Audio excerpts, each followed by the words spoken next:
Alright, we got us a little bit of a troubling chimney here going on. This very porous looking chimney. So I want to get your guys' opinion on a couple things. If you're a mason or if you're anyone that's used this type of sealer, this product here.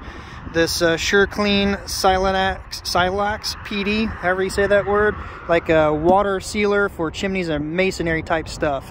I've been told by people that this is the best to use because it doesn't break down in the sun rays, the UV rays, and it will hold up to the weather a lot better. The flashing and the chimney here, I don't know anything on the history of who did this roof, but looking it over, it does seem like it's all sealed pretty well. It's tucked up under. The metal flashing, the counter flashing itself, I don't think it's cut into the brick. At some point somebody had cut the channel around. I don't know if it's the old or they did this and realized that this doesn't go up high or what, but I don't think any of that's the issue.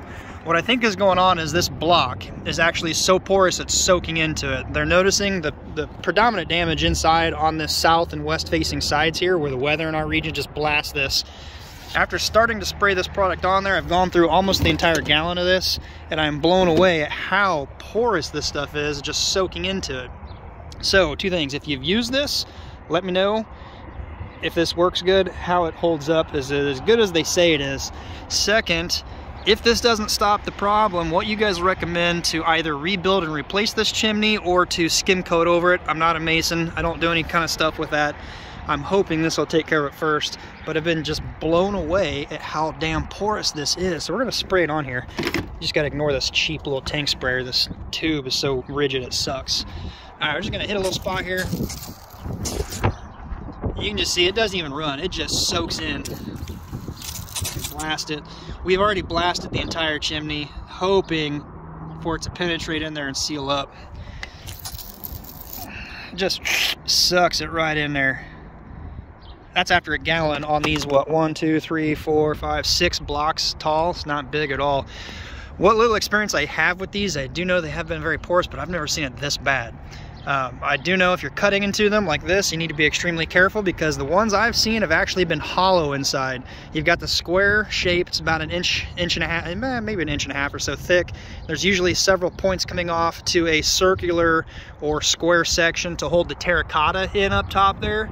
I don't know if they did this back in the day for insulating value, you know, to allow the heat to rise through and have a cushion of air as insulation in between. I don't know. I've never been a fan of this style.